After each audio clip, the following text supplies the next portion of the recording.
안녕하세요. 김태훈 목사입니다. 뚜벅뚜벅 메시지. 오늘은 히브리서 강의 17번째. 어떻게 하면 무거운 짐을 벗을 수 있을까? 어떻게 하면 무거운 짐을 벗을 수 있을까? 히브리서 12장 1절에서 4절의 말씀 가지고 함께 뚜벅뚜벅 걸어가겠습니다. 예수님께서 마음에 임한 사람과 아닌 사람의 삶이 같을 수가 없습니다. 1절. 갖가지 무거운 짐과 얽매는 죄를 벗어버리고 우리 앞에 놓인 다름질을 참으면서 달려갑시다. 이것이 예수님을 마음에 영접한 사람의 삶입니다. 무거운 짐과 얽매는 죄에서 벗어나 거룩하게 살게 되는 것입니다. 사람마다 다 무거운 짐이 있습니다. 우리는 무거운 짐을 벗어버리려고 애를 쓰지만 불가능합니다. 재벌도 자살하고 재벌 자녀도 자살하고 인기 연예인도 자살하고 대통령을 지냈던 이도 자살한 것을 보면 한 사람도 예가 없음을 알 수 있습니다. 그러나 무거운 짐은 그나마 낫습니다. 하소연할 수도 있고 도움을 받을 수도 있으니까요.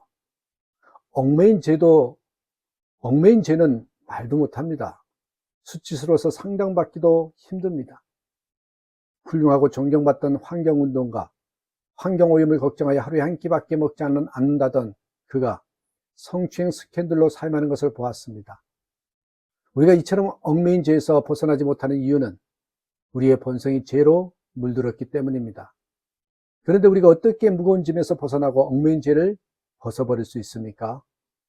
먼저 1절에서 구름대와 같이 수많은 증인이 우리를 둘러싸고 있으니 라고 하였습니다. 이 말은 단순히 증인들이 많다는 의미가 아닙니다. 이 말씀을 읽는 사람도 얼마든지 증인이 될 수 있다. 그런 의미입니다. 당신도 믿음의 증인이 될 수 있다. 그러므로 우리는 도무지 어쩔 수 없다고 하면서 핑계하지 말아야 합니다. 증인들이 응원하고 있습니다. 이미 달려간 사람들이 수도 없이 많습니다. 그러나 우리는 그 사람들과 나는 달라요. 사람들이 다 같을 수는 없잖아요. 달리기, 등산, 수영, 암기, 손재주, 성격 다 사람마다 능력이 다르잖아요. 그렇게 말할 수 있습니다. 그러나 아닙니다. 이것은 우리의 능력이 달린 문제가 아닙니다. 예수님께서 하실 일입니다. 2절에 믿음의 창시자요 왕성자이신 예수를 바라봅시다. 여러분, 그래서 가능하다는 것입니다. 마태복음 11장 28절에서 주님은 수고하고 무거운 짐진 자들아 다 내게로 오라. 내가 너희를 쉬게 하리라 라고 말씀하셨죠. 예수님께서 우리의 무거운 짐을 벗겨주시겠다고 하셨습니다. 요한일서 5장 18절에 보면 하나님께로부터 난 자는 다 범죄하지 아니할 줄을 우리가 아노라 하셨습니다. 믿어지지 않는 말씀입니다. 그러나 이 말씀을 우리에게 주신 계명이 아니라 약속인 것을 알아야 됩니다. 그렇지 않으면 참으로 절망적인 말씀입니다. 하반절에 보면 하나님께로부터 나신 자가 그를 지키심에 악한 자가 그를 만지지도 못하느니라 하였습니다. 그렇습니다. 우리 안에 오신 예수님께서 우리를 죄짓지 않게 하신다는 것입니다. 우리가 할 유일한 노력은요, 예수님을 바라보는 겁니다. 예수님을 바라보는 것. 우리가 예수님을 바라보면 믿음이 생깁니다. 예수님은 믿음의 창시자요 완성자라고 분명히 말씀하셨습니다.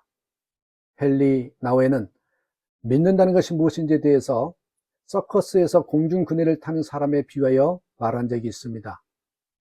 공중그네를 타는 사람들은 높은 곳까지 그네를 타고 올라가서 건너편에서 그네를 타고 오는 사람들을 향하여 몸을 공중에 던집니다. 그때 상대편 사람을 완전히 믿어야 완전한 자세가 나오고 결국 몸이 떨어지는 듯 하다가 상대방의 손에 자신의 손이 딱 닿고 채인 겁니다. 만약 조금이라도 상대방을 믿지 못하면 두려움 때문에 몸이 움츠러들게 되고 결국 완전한 자세가 나오지 않아서 상대방이 붙잡지 못하게 된다는 것입니다. 공중근에 타는 사람이 공중에 몸을 던지고 완벽한 자세를 취하는 그 순간의 마음, 그것이 믿음이라고 했습니다. 공중그네를 타는 사람이 공중에 몸을 던지고 완벽한 자세를 취하는 그 순간의 마음. 여러분은 예수님을 이렇게 믿습니까? 어떻게 이렇게 예수님을 믿을 수 있습니까? 예수님이 정말 함께 하신다는 것이 보여져야 믿을 수 있는 것입니다. 어떤 분은 세상이 얼마나 복잡한데 예수님만 바라보고 살 수 있느냐고 그렇게 질문하기도 해요. 미국에서 한 안경점 광고가 히트를 쳤답니다. 그 문구가 뭔지 아십니까? 나는 안경밖에 몰라요. 나는 안경밖에 몰라요. 이 광고가 그의 전 미국에서 광고 대상을 받았답니다. 안경밖에 모르는 안경점 주인이 최고입니다. 예수님을 믿고 구원받았다는 우리의 문제가 무엇입니까? 정작 예수님을 잘 모른다는 것입니다. 우리가 아는 것이 얼마나 많습니까? 정치, 경제, 사회, 교육, 교회에 대하여 말하라고 하면 시간이 모자랄 정도입니다. 예수님은 어떠십니까? 예수님은 임마누엘이십니다. 우리와 함께 하시는 분이십니다. 예수님이 함께 하시는 것이 보이고 주님이고 왕이심이 분명하지 않다면 우리는 정말 알아야 할 것을 모르는 사람입니다. 우리가 장례식에 가면 고인이 이제 무거운 세상짐과 얽매인죄에서 벗어났구나 생각하지 않습니까? 그렇습니다. 죽으면 무거운 짐과 얽매인 죄가 벗겨집니다. 그러나 그것이 죽을 때 가서야 이루어진 것이 아닙니다. 우리가 예수님을 믿을 때 우리 자아는 죽는 것입니다. 암에 걸리는 사람이 왜 변합니까? 암 선고를 받을 때 마음에 죽었구나 하는 생각이 드는 것입니다. 그러나 아직 죽은 것은 아닙니다. 죽지 않았는데 죽었습니다. 그렇게 하루하루를 살아보니 사람도 달리 보이고 시간도 환경도 돈도 성공도 재미도 다 달라지는 것입니다. 그러나 왜 암이 걸린 후에야 깨달아야 하는 것입니까? 예수님을 믿는 우리는 이미 장례식을 치르고 사는 사람입니다. 나는 죽고 예수로 사는 사람이잖아요. 예수님을 바라보면 그때부터 천국의 삶을 살게 됩니다. 장미에게 꽃을 피라고 말을 하지 않아도 장미꽃을 피우고 강아지에게 짖으라고 말하지 않아도 자연스럽게 짖어대며 독수리에게 나르라고 말하지 않아도 하늘 높이 비상하여 날아오릅니다. 어떤 생명이 어떤 것을 살아낸다는 것은 너무 자연스러운 일입니다. 우리가 예수 그리스도의 생명으로 산다는 것이 얼마나 놀라운 일인지 모릅니다. 2절, 그는 자기 앞에 놓여있는 기쁨을 내다보고서 부끄러움을 마음에 두지 않으시고 십자가를 참으셨습니다. 그리하여 그는 하나님의 보좌 오른쪽에 앉으셨습니다. 예수님께서 우리의 생명이고 왕이신데 참지 못할 일이 무엇이요 이기지 못할 고난이 있겠습니까?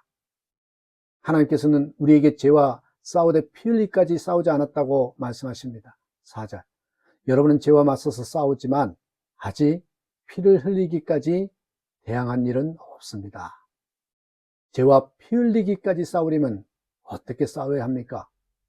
돌을 닦으러 산에 가고 자해를 하고 금욕 생활을 하라는 것입니까? 아니지요. 아닙니다. 나는 죽고 예수로 사는 십자가 복음을 붙잡으라는 것입니다.